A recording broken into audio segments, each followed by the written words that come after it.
Touring.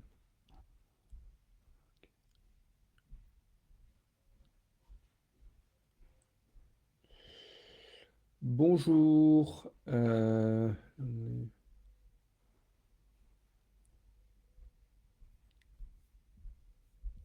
le truc ici. Voilà. Excusez-moi pour hier soir. En fait, comme je ne suis pas un geek, je me suis mélangé les pinceaux. Donc je reviens ce matin, l'esprit plus clair, pour partager ce live. Alors, je ne sais pas que je veux revenir sur ce que j'ai fait la dernière fois, mais c'est vous expliquer la première chose. Un, effectivement, quand je partage avec vous des informations, c'est dans l'idée de cerner, d'identifier un projet, futur ou passé, qui soit professionnel ou personnel, et dans lequel vous avez des difficultés récurrentes pour pouvoir réussir votre projet. Et donc, c'est un peu cette recherche d'informations sous la partie immergée de l'iceberg pour comprendre un peu qu'est-ce qui s'est passé et comment régler le problème ou les problèmes. Il y a quelque chose que j'aimerais dire, c'est que ce soit un projet professionnel ou que ce soit un projet affectif ou projet personnel, le but pour moi, c'est remplir un pourquoi. Et remplir ce pourquoi, c'est remplir sa vie. Et comme je l'ai dit ici, je porte un projet de vie dans lequel je choisis ma vie. Et donc, si les projets que je porte ne me permettent pas de choisir ma vie, et que j'arrête, oui, et que ça devient un échec, c'est qu'il faut aller chercher les raisons. Alors, est-ce que cette proposition de travail euh, est dédiée uniquement à des gens qui sont dans des projets? J'ai envie de dire oui, quelque part, mais le fait de parler de projet de vie m'incite à dire que vous qui avez été dans l'échec ou exclu par rapport au choix de votre vie, des projets pro ou personnels, vous avez des enfants, vous avez des petits-enfants, et effectivement, il y a une ligne transgénérationnelle, parce que les croyances de survie sont les croyances que vous avez héritées de votre familial et que vous transmettez sans le savoir.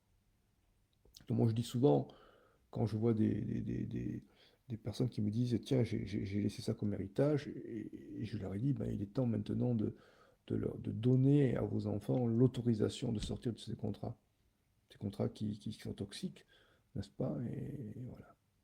Et qui, par souci de protection et de sécurité, de protection du clan, ben, ont causé des choses pas marrantes pour nos enfants. Et ça peut les empêcher de réussir. Voilà, ça c'était important de le préciser. C'est pas uniquement une proposition qui s'adresse à des gens qui ont des projets, mais qui peuvent aussi faire. Vous voyez, récemment, j'ai eu des gens avec qui on a travaillé sur ce qu'on appelle midlife crisis, c'est-à-dire les crises de milieu de vie. Qu'est-ce que c'est? Ben, ce sont des gens, des personnes, hommes ou femmes, qui ont à peu près 40-50 ans et qui se retrouvent en milieu de vie, quoi, en faisant un retour sur leur passé et des choses qui les gênent et qui les empêchent d'avancer. Et donc le travail de structurer réalité leur amène vraiment des infos intéressantes pour pouvoir travailler intelligemment et aller chercher des choses qu'ils n'ont jamais trouvées ailleurs. C'est le but. Alors, pour revenir à notre projet de structurer réalité, je vous le rappelle, une structure qui avance dans un projet qui est cohérent, c'est une structure qui est remplie de vision, remplie d'envie et qui est connectée à la réalité. Comment définir la réalité? Ben, c'est la réalité que nous vivons tous les jours. Voilà. Comme disait Freud, cat is a cat. Hein, c'est pas, un chat est un chat, c'est pas un lapin, c'est pas un renard, c'est un chat. Et bien là, c'est la même chose. C'est quelque chose qui est de l'ordre du factuel. Et donc, ce chemin qui avance serait dans l'exemple, il y a une aspiration, je veux devenir peintre. Ah, d'accord, merveilleux. Et donc, bah, dans cette structure qui avance, euh, il y a un mouvement qui va vers l'avant, il y a des momentum qui sont sympas, et surtout, je rentre dans un cercle d'excellence dans lequel je vais rencontrer les bonnes personnes pour pouvoir m'aider, les bons contacts, et je les attire vers moi, et je suis ainsi la bonne personne au bon moment et au bon endroit. Ça, c'est essentiel. La deuxième chose, regardez, en plus, quand j'ai une structure qui avance, c'est difficile à concrétiser. Mais regardez, euh, rappelez-vous la personne que vous aimez ou que vous avez aimée, comment l'avez-vous connue? Bah, vous l'avez connue par le biais de plusieurs personnes. Et si vous faites la traçabilité, comment vous avez connu cette personne, vous allez voir qu'il y a un cheminement et que sur votre cercle d'excellence, il y avait des gens qui étaient là, qui n'étaient pas concernés par votre projet, mais en tous les cas qui ont contribué intelligemment à vous aider à arriver à remplir vos objectifs. N'est-ce pas? Regardez l'être aimé, regardez la traçabilité, combien de personnes il a fallu sur votre chemin pour rencontrer cette personne. C'est ça le cercle d'excellence. Et donc pour rencontrer son cercle d'excellence, on en reparlera plus tard, eh bien il faut une structure qui avance. Et puis on a dit, la structure qui oscille, qu'est-ce que c'est? C'est une structure qui avance, mais quelque part, c'est comme le tango, c'est un pas en avant, deux pas en arrière, donc finalement on n'avance pas. C'est plein d'espoir. Voilà. Et donc, on se dit, bah, qu'est-ce qui se passe? Bah, dans le process, il y a une vision, il y a une envie, il y a la réalité. Ah, qu'est-ce que c'est ça? Qu'est-ce qu'il a dessiné Kim ici? Qu'est-ce que c'est que ça? Alors, je reprends les éléments qu'est-ce qu'une structure? C'est quoi la définition? Une structure, c'est un ensemble d'éléments qui interagissent les uns avec les autres. Donc, s'il y a des éléments qui dysfonctionnent, ça fout le bordel. Et qu'est-ce que ça fait? Ben, ça fait qu'on ne sera plus dans la réalité, mais on sera dans votre réalité. Et la différence entre la structure qui avance et la structure qui oscille, c'est de dire je veux VOU devenir peintre, et de notre côté, je veux devenir un très bon peintre. Et c'est le très bon peintre qui nous met dedans. C'est le très bon peintre, le très bon qui va créer des éléments dysfonctionnants dans notre structure. Et qu'est-ce que c'est que ces éléments-là? Eh bien, ce sont des éléments qu'on a intégrés dans notre structure. C'est comme une colonne vertébrale. Si vous prenez les cervicales, les dorsales et les lombaires, ben, cette colonne vertébrale, composée de plusieurs éléments, va interagir les uns avec les autres. Voilà. Et si vous avez mal au lombaire, ça va affecter bien sûr vos cervicales et vos dorsales. Mais là, c'est la même chose, aussi simplement. Donc, quels sont les éléments ici de votre colonne vertébrale qui ne va pas bien? Eh bien, c'est l'idéal que vous avez positionné. Ce sont les croyances de survie qui vous empêchent d'avancer, qui sont extrêmement profondes, et celles-ci sont immergées. On a aussi des concepts que vous avez mis en place. Il y a aussi des stratégies de manipulation pour faire vivre votre idéal, et vous avez mis en place des stratégies de compensation. C'est clair, si je n'avance pas dans mon projet personnel, si je n'avance pas dans mon projet professionnel, si je n'arrive pas à avancer dans mon projet de vie, c'est que je porte en moi ces éléments de structure, n'est-ce pas? Et dites-vous bien que dans la transmission des héritages que vous donnez à vos enfants, c'est cette partie-là que vous, dans votre réalité, dans la réalité de votre clan, pour le protéger, le mettre en sécurité, et ce sont ces éléments que vous allez transmettre. Donc vous allez encore une fois transmettre à vos enfants votre réalité, mais pas la réalité. D'accord? Alors c'est intéressant parce que ça me vient comme ça, et c'est vrai, beaucoup de gens se disent, mais comment se passe la répétition? Comment je peux les arrêter? Eh ben, pour les arrêter, il faut les identifier.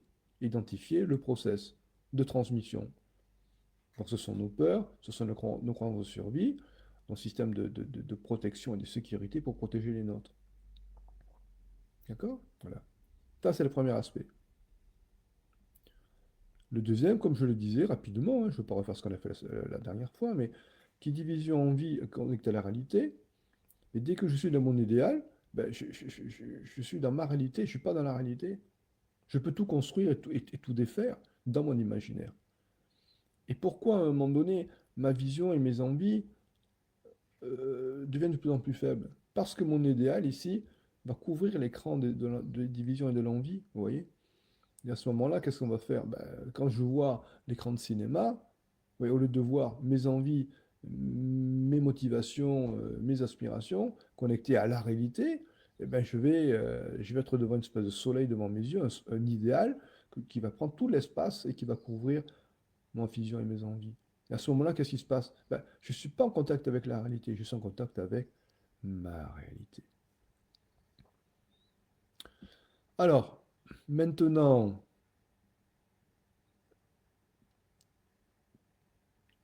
pour pouvoir, comment dirais-je, comprendre la structure qui oscille, c'est-à-dire quels sont les éléments qui dysfonctionnent, qui composent votre structure qui oscille, c'est-à-dire les idéaux, l'idéal, les croyances de survie, les concepts, les stratégies de manipulation, les stratégies de compensation. Ça part de ce qu'on appelle un modèle, un pattern. Il faut un modèle. S'il n'y a pas de modèle, si tout ce qui se passe est isolé, c'est pas récurrent. Nous, ce qu'on veut, c'est trouver un modèle qui soit récurrent. Et parce qu'il est récurrent, c'est exactement ce modèle que vous allez appliquer dans vos croyances de survie et dans votre structure qui oscille. Encore une fois, que ce soit pour votre projet de vie, que ce soit pour votre projet personnel, affectif ou autre, de construction de vous-même, de réalisation, etc., et de projets professionnels. Alors, on va travailler comme ça pour vous montrer, c'est plus facile. On va prendre un cas concret. Donc, ce que je vais faire, c'est que je vais interroger une personne, voilà, et on va parler de l'histoire de Sarah. D'accord? Voilà. Comme vous pourriez me raconter votre histoire. Voilà. Et je demande à Sarah de me raconter une histoire. Une histoire dans laquelle j'ai besoin de comprendre quels sont les différents éléments de la structure. Donc, il faut que je comprenne son modèle. Donc, je vais lui demander de me raconter trois histoires. Trois histoires dans lesquelles c'est toujours un peu le même scénario, et vous pouvez le faire vous-même. La première, c'est j'ai un désir, et ce désir, ben, je trouve un moyen de le concrétiser, hein. Voilà, j'ai envie de faire de la musique, et oh là là, je rencontre une association qui va faire de la musique, etc. Ensuite, euh, désir, opportunité qui se concrétise dans la réalité. Et puis je commence à vivre les premières étapes de mes envies, de mes passions, de mes aspirations, et l'environnement est propice. Les gens sont sympas, la situation est sympa, je rencontre tous les éléments, toutes les situations, l'environnement est vraiment favorable à tout ce que j'ai envie de faire. Et petit à petit, je m'installe dans quelque chose qui me va bien, et puis on ne sait pas pourquoi, mais une nouvelle situation qui arrive, un nouveau personnage, une nouvelle, voilà, quelque chose de nouveau qui arrive, mais qui me met dans un doute. Un doute dans lequel je ne contrôle pas. Mais ça, c'est pas que ça me plaît pas, mais à un moment donné, je me sens pas à ma place. Mais je le pressens, je le ressens, je l'ai pas vu encore, mais c'est ce que je ressens. Et petit à petit, on s'aperçoit que mes doutes que j'avais, c'est des doutes qui sont là. Et j'avais raison parce que telle personne, dans ma relation avec elle, ou telle situation ne me va pas parce que ça ne correspond pas à mes valeurs, etc. À ce moment-là, il y a quelque chose qui s'appelle le doute. Et à partir de ce doute-là, on va commencer à voir différemment notre situation que nous vivons dans notre environnement. Et à ce moment-là, ce qui va se passer, c'est que on va devoir faire face à des difficultés, face à des remises en cause, et dans lesquelles on va petit à petit perdre pied jusqu'au moment où on sait qu'on va être hors jeu. D'accord? Et ce qui est important, c'est quoi? C'est que il y a toujours un moment ici dans lequel j'active quelque chose de positif, ici, c'est la ligne verte. Et tout d'un coup, vous voyez une espèce de ligne, une frontière, une autre ligne, et ensuite une ligne rouge. Ça veut dire que ce qui m'intéresse, c'est d'aller écouter l'histoire de la personne, d'aller chercher toutes les choses positives qu'elle a vécues, et chercher au moment, à quel moment il le doute dans son narratif, à quel moment ça commence à pas aller bien, à quel moment ça commence à avoir des doutes. Et ces doutes-là, c'est eux qui vont m'expliquer quelle est la partie immergée de l'iceberg. D'accord? Alors prenons ici un exemple concret. Donc je demande encore une fois à chaque personne de me raconter trois histoires. Mais ces trois histoires qui peuvent toucher tous les comportements de vie. C'est-à-dire le personnel, l'amitié, l'amour, la relation familiale, la relation parentale, la relation avec les enfants. Mais ça peut être aussi un passage ou une épreuve professionnelle, hein, un apprentissage, une profession, une situation de salarié ou chef d'entreprise, de faillite, tout ce que l'on veut.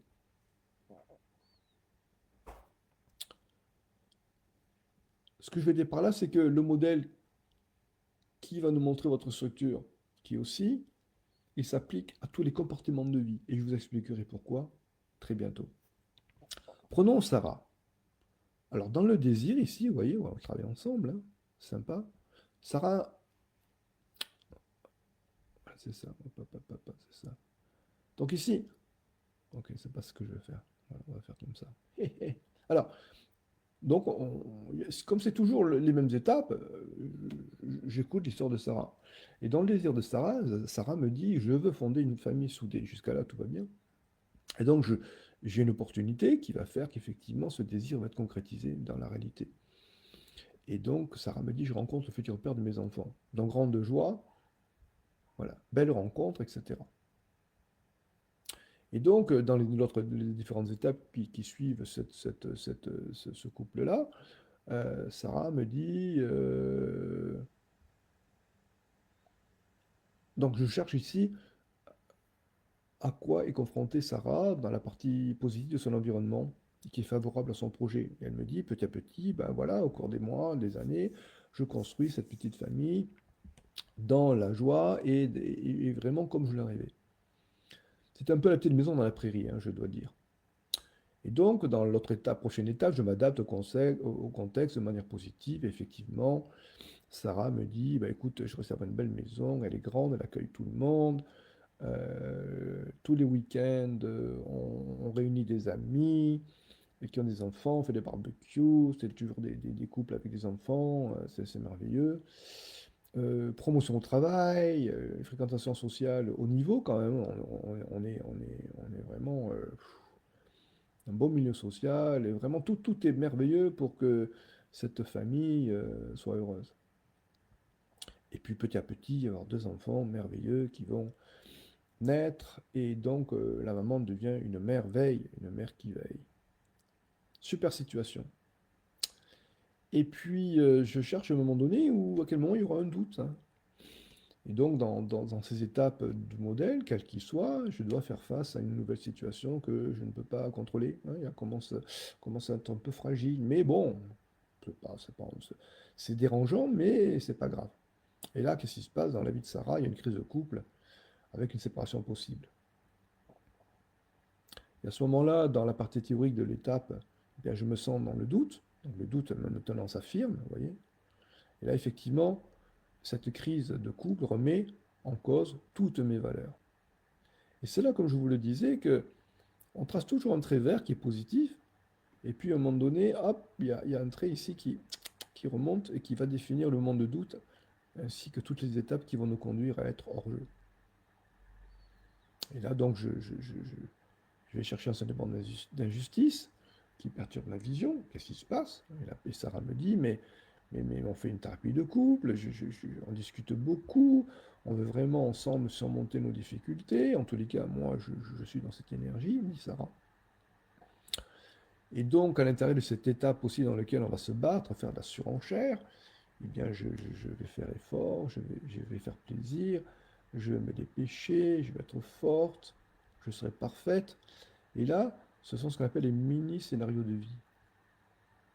C'est-à-dire que pour être aimé, pour être reconnu par l'autre, eh ben, si je fais des efforts sans cesse, je serai aimé.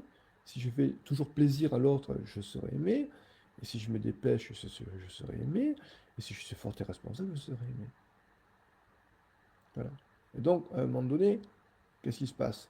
Ben, je me bats, et puis j'essaie de résoudre le problème, et je m'aperçois qu'il y a une femme dans la vie de mon mari.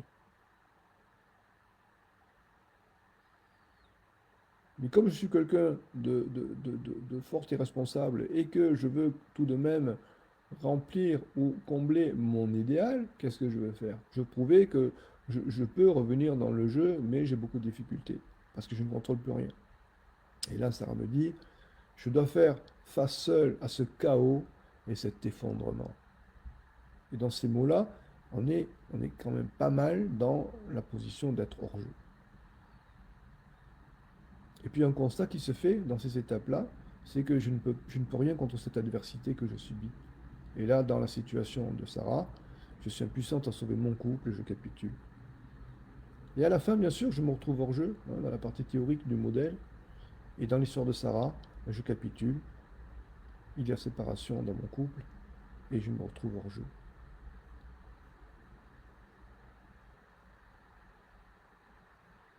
Vous comprenez? L'idée, elle est là. Si je veux comprendre ma structure, qui aussi, si je veux comprendre quels sont les héritages que j'ai reçus de ma lignée familiale, les croyances de survie qui nourrissent mon clan, leur peur, leur expérience douloureuse et autres, c'est ça qu'ils vont me transmettre.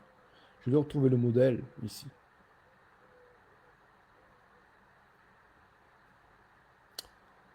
Voilà ce que je voulais partager avec vous. J'espère que